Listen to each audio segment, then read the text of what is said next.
Hi, greetings, fellow Slayers. Well, it's time to take a look at episode 3 of season 1 of Buffy the Vampire Slayer, Witch. Despite Giles' misgivings, Buffy decides to try out for the Sunnydale High cheerleading squad in order to reclaim some of the happy, normal social life she enjoyed back in Los Angeles. Right before the trials began, Xander gives Buffy a bracelet with "Yours Always" engraved on it. During the trial, the hands of a girl named Amber spontaneously combust. In the library, the gang discusses what happened in Impossibility. Xander and Willow try to force her involvement through research and stuff. That evening, Buffy returns home and tries to connect with her mom.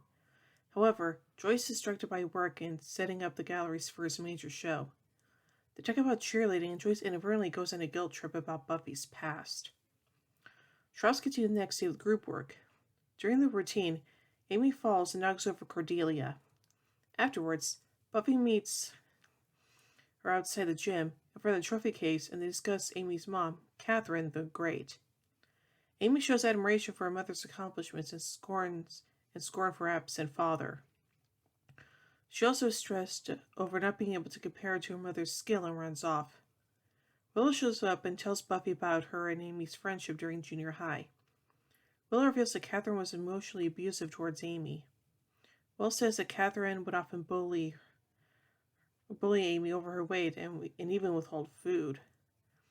They then move on to what information Willow had found about Amber, which had nothing of interest. While Amy's changing, Cordelia tries to intimidate and threaten her. At school, Xander eagerly asks Willow if Buffy's wearing the bracelet he gave her before tryouts.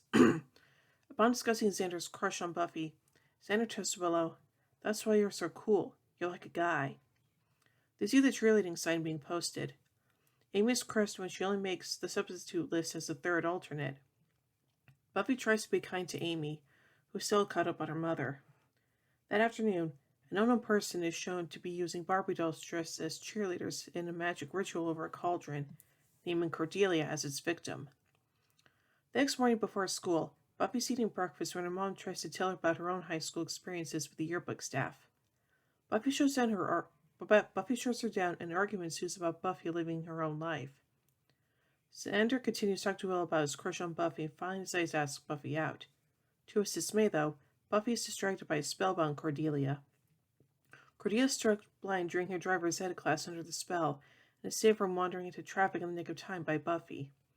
According to Giles, blinding enemies is a favorite trick amongst witches. Believing Amy to be a witch, Buffy, Xander, and Willow collect some of Amy's hair during science class in order to prove that she cast the spells. Amy goes home and orders her mother to do her homework, while she goes upstairs holding Buffy's bracelet from Xander, which she stole from Buffy during class. The next morning, a slightly manic Buffy blows her chance at cheerleading squad when she tosses another girl through the room, ceding her slot to none other than Amy.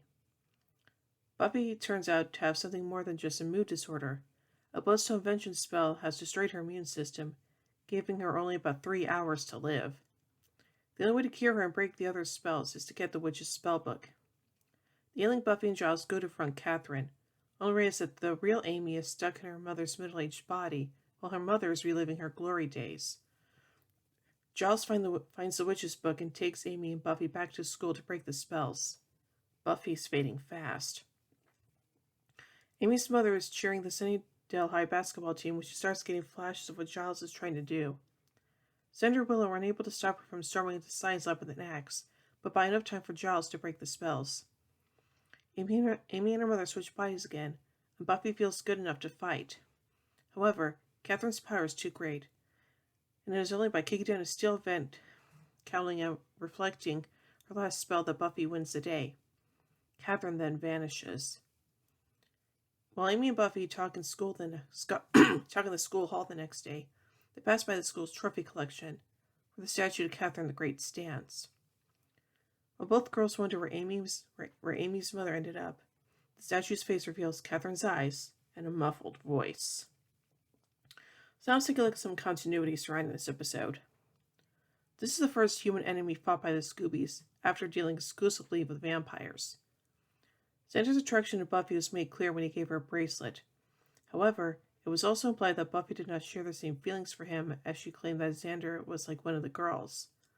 The two only come clean about this in prophecy when she rejects his feelings. Giles is briefly knocked out, for the first of many times to come, as he'll note in the replacement. Xander makes brief reference to being so embarrassed that he wishes someone would drive a railroad spike through his head, an additional reference to the favored murder method of Spike. Years later, Dawn Summers takes Buffy's cheerleader uniform for her own trial, that destroys it when she fails it. Willow coins the term Slayerettes, which Spike also used in the Iron Team and the Yoko Factor. Although the group of friends and allies will be truly known as the Scooby Gang, after Xander's use in What's My Line Part 1. Willow casts her first spell to identify the witch. She eventually develops her magic skills and becomes a powerful witch. Despite quitting cheerleading after just one day, Buffy is mentioned as so. She was also one at Hemery High School. Darla referenced her as that cheerleader in Dear Boy. The Mastermind calls her that goofy little cheerleader in Last Gleaming Part 1. And Clem introduces her as the cheerleader of Carnage in Pieces on the Ground Part 1. Trying to prevent Amy to enter into the science room, Willow uses stereotype terms against the witch. Ironically, Willow later also becomes a witch and often criticizes the same stereotypes. Giles says that the reversal spell was his first casting, which is revealed to be false in The Dark Age and Death and Consequences Part 2. This is the first instance of blackened eyes when strong magic is being used.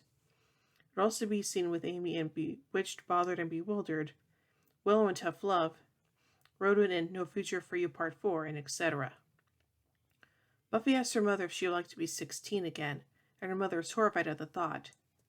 Joyce would, in fact, regress her teenage years again in the episode Band Candy. Alright, now let's take a look at some pop culture references here. When Buffy discovers that Amy, actually Catherine, is a witch, she says, "She's our Sabrina," referring to Sabrina the Teenage Witch. Xander references the Human Torch when speculating on Amber's combustion.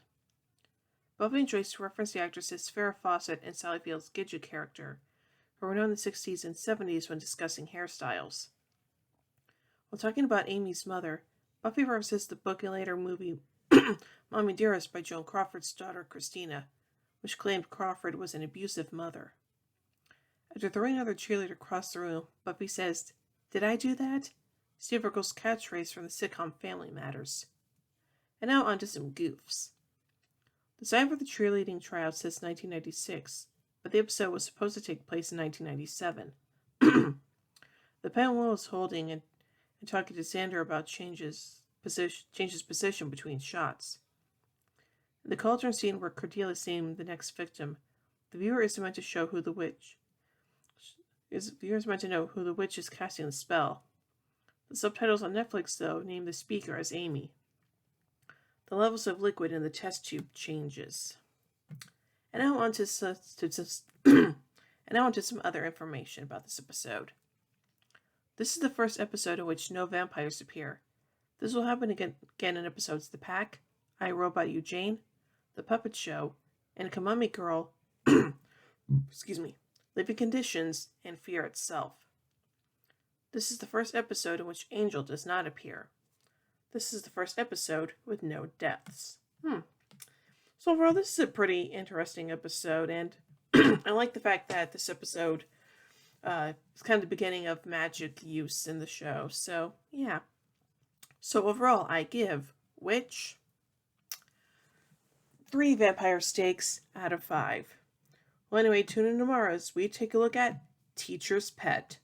So, until then, see you, everybody.